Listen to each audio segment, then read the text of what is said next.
Hello friends, now welcome in this lecture.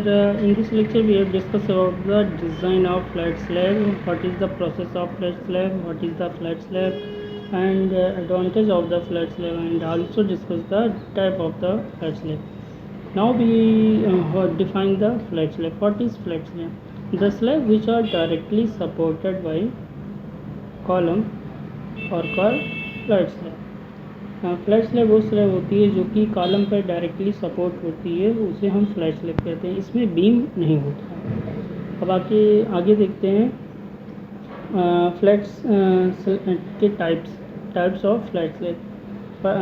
Type of flat slab जो है 4 types का होता है। फ्लैट स्लैब जो है 4 टाइप्स के होते हैं, जो कि एज गिवन बिलो। जिसमें नंबर ए पे है flat slab without drop and column without column head, ये नंबर 1 पे आ जाता है। नंबर 2 जो है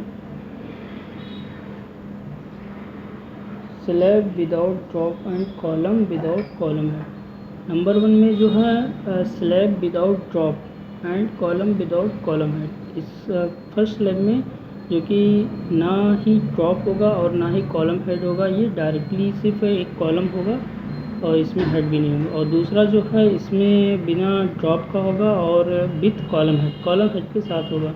सेकंड नंबर जो है slab without drop and column without column head. और थर्ड नंबर जो है slab with drop and column without column head.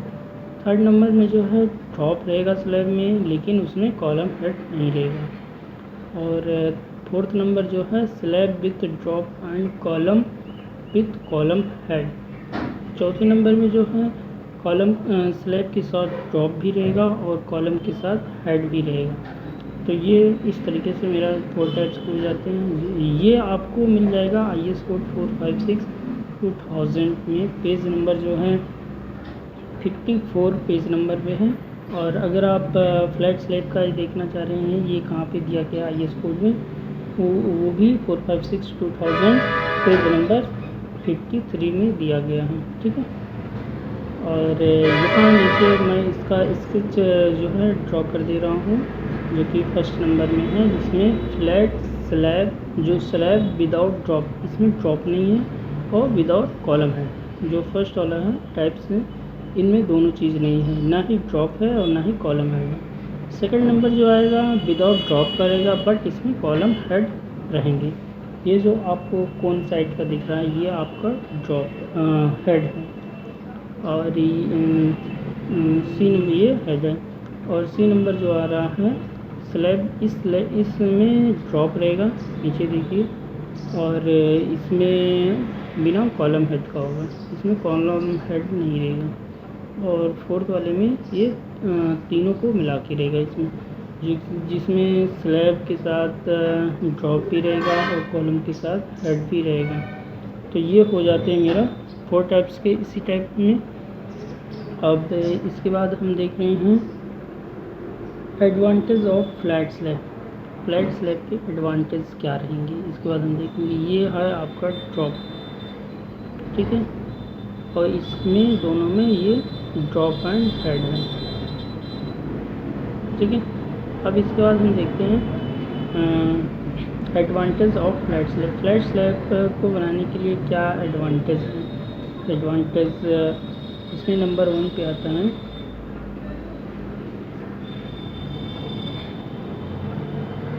Flexibility in room layout. Flexibility in room layout और flexibility in room layout. B number जो है story height is reduce. Story height is reduced because the floor system required lesser depth. इसमें जो है floor का depth जो होता है कम ही होता है as a other floor slab. और थर्ड नंबर जो है to construct a flat slab the form work required in simple. इसमें जो होती है फॉर्म वर्क हम सेटिंग का यूज़ करते हैं, वो बहुत ही सिंपल होता है, इसमें कोई ट्रिकल नहीं होता है, और इससे मतलब आसानी से हम यहाँ पे फ्लैट स्लैब को कंस्ट्रक्ट कर सकते हैं। और डी नंबर जो शॉर्टर टाइम कंस्ट्रक्शन, इसमें टाइम का बहुत ही कम लगता है। और इसके बाद हम आएंगे design process of flat slab. Designing process of flat slab, designing process of flat slab को देखेंगे डिज़ाइन कैसे किया जाता है। ठीक है,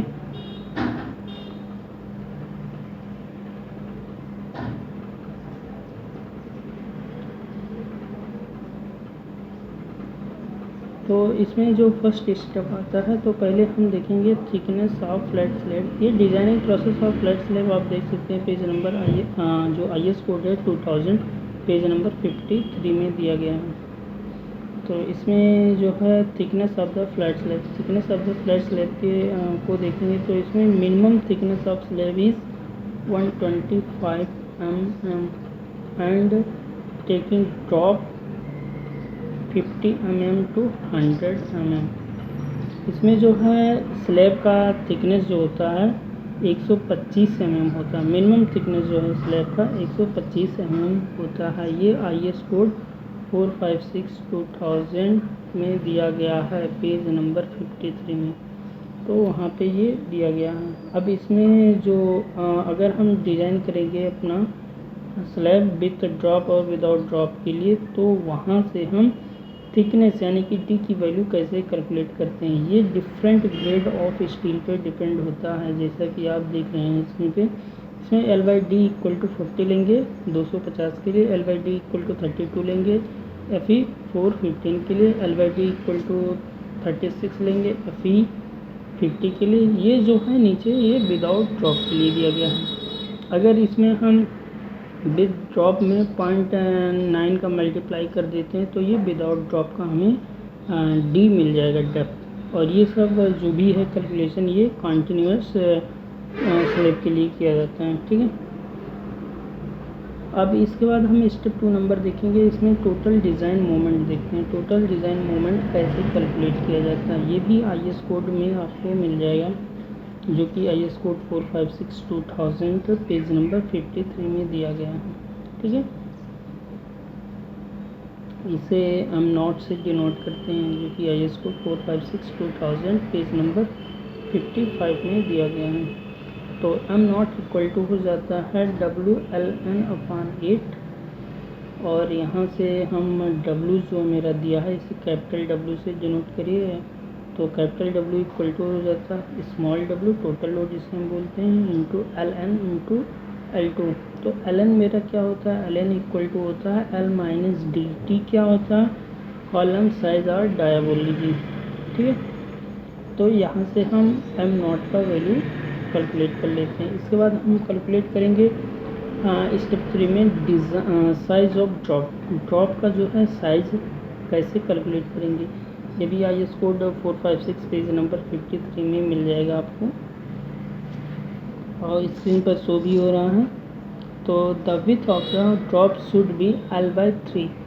जो मेरा वहाँ पर इंटरनल पैनल दिया होगा उसका साइज़, उसका L/3 डिस्टेंस को हम ड्रॉप का साइज़ ले लेते हैं। थिकनेस आपको बता दिया, ड्रॉप का थिकनेस कितना लेते हैं 30 mm 50 mm to 100 mm। अब इसके बाद हम आएंगे देखेंगे निगेटिव मोमेंट और पॉजिटिव मोमेंट को कैलकुलेट करेंगे, जो कि इन एंड इंटीरियर पैनल के लिए, जो कि IS कोड 456 पेज नंबर 55 में दिया गया है, आपको स्क्रीन पर शो भी हो रहा है। तो यहाँ से निगेटिव मोमेंट जो हो जाता है, जिसे M माइनस से डिनोट करते हैं 0.65 M नॉट लेते हैं। पॉजिटिव मोमेंट जो होता है M प्लस से डिनोट करते हैं 0.35 M नॉट डिनोट करते हैं। अब यहाँ से ये तो मेरा पॉजिटिव और नेगेटिव मोमेंट आ गया। अब कॉलम के स्ट्रिप में देखते हैं, कॉलम स्ट्रिप में और मिडिल स्ट्रिप में पॉजिटिव मोमेंट और नेगेटिव मोमेंट कितना आता है। ठीक है, तो यहाँ पे कॉलम स्ट्रिप मिडिल स्ट्रिप लिख लिया है। तो नेगेटिव मोमेंट के लिए जो होता है कॉलम स्ट्रिप में 0.75 M माइनस नेगेटिव मोमेंट्स जो है अभी कैलकुलेट किए इसके ऊपर, और मिडिल स्ट्रिप में 0.25 नेगेटिव मोमेंट, पॉजिटिव मोमेंट के लिए 0.65 पॉजिटिव मोमेंट और 0.40 पॉजिटिव मोमेंट। इसके बाद फिफ्थ नंबर है चेक फॉर थिकनेस और डेप्थ ऑफ स्लैब। इसमें हम डी को कैलकुलेट करेंगे। डेप्थ जो मैंने दिया है उसको चेक करेंगे कि जो थिकनेस हमने स्लैब का प्रोवाइड किया है वो थिकनेस सही है या नहीं सही है। तो इसके लिए जो हमने एक फार्मूला बताया था आपको MU लिमिट, ये डिफरेंट ग्रेड ऑफ स्टील पर इसकी कांस्टेंट जो है आगे की डिपेंड करती हैं। तो Fe 250 के लिए जो होता है MU limit equal to 0.148 FC के VD स्क्वायर। डी यहाँ पे रिक्वायर्ड है, इसी को हमें निकालना होगा, कितना हमें डी दिया गया है। ऐसे ही Fe 415 के लिए ये MU लिमिट जो है मेरा, जो हमने कैलकुलेट किया है M0 वो चीज़ है। तो यहाँ से हम जो कैलकुलेट करेंगे और जो प्रोवाइड करेंगे, तो डी रिक्वायर्ड कम होना चाहिए और डी प्रोवाइड ज़्यादा होना चाहिए। जो हमने डेप्थ दिया है वो रिक्वायर्ड से ज़्यादा होना चाहिए। अगर ऐसा आता है तो मेरा सेफ है, नहीं तो हम फिर से इसको रिपीट करेंगे। अगर ये सही हो जाता तो हम इसको आगे स्टेप में ले जाएंगे, वहाँ से हम करेंगे चेक फॉर शेयर। शेयर को हम चेक करेंगे। शेयर को चेक करने के लिए इसमें 2 टाइप्स के आपको क्वेश्चन मिल सकते हैं। एक तो रेक्टेंगल कॉलम का मिल सकता है, रेक्टेंगल कॉलम या स्क्वायर कॉलम। इसमें हमने स्क्वायर कॉलम किया है, तो उसी तरह आप रेक्टेंगल कॉलम को भी कर सकते हैं। इसमें साइज ले लिया है रेक्टेंगल कॉलम का A एंड B। ये आपका रेक्टेंगल कॉलम है। D/2 ये क्रिटिकल सेक्शन को ऐड कर दिया गया, तो ये आपका ये बन गया क्रिटिकल सेक्शन। तो इसका लेंथ भी इसी तरह A+D कर लेंगे, तो ये पूरे क्रिटिकल सेक्शन का क्रॉस सेक्शन का एरिया भी हम यहाँ से निकाल सकते हैं। और जो मेरा D दिया गया है डेप्थ ऑफ स्लैब है जो हमने दिया गया है वो। अभी तो आप ये जो ऊपर देखें ये है रेक्टेंगल कॉलम के लिए। अब अगर आपको क्वेश्चन में आ जाता है सर्कुलर कॉलम के लिए, तो उसको कैसे कैलकुलेट करेंगे चेक फॉर शेयर के लिए। तो सेम उसी तरह जो है कॉलम का मान लीजिए डाया A दिया गया है और डेप्थ आपने D प्रोवाइड किया है, तो उसी के अकॉर्डिंग हम D/2 इस साइड में कर देंगे। तो ये मेरा ऊपर क्रिटिकल सेक्शन बन जाएगा और यहाँ से हम डाया भी निकाल सकते हैं। उसके बाद हमें VU निकालना होगा, शेयर फोर्स निकालना होगा। VU इक्वल टू हो जाता है factored load, total load into 1.5 कर देंगे तो वहाँ से फैक्टर्ड लोड निकल आएगा। और उसके बाद इंटू करेंगे एरिया ऑफ पैनल, जो हमें क्रॉस सेक्शन दिया होगा पैनल का, उन दोनों का मल्टीप्लाइड कर देंगे L1 इंटू L2, तो वहाँ से मेरा एरिया ऑफ पैनल निकल जाएगा minus area of critical section. ये जो मेरा क्रिटिकल सेक्शन है उसका एरिया लिखेंगे।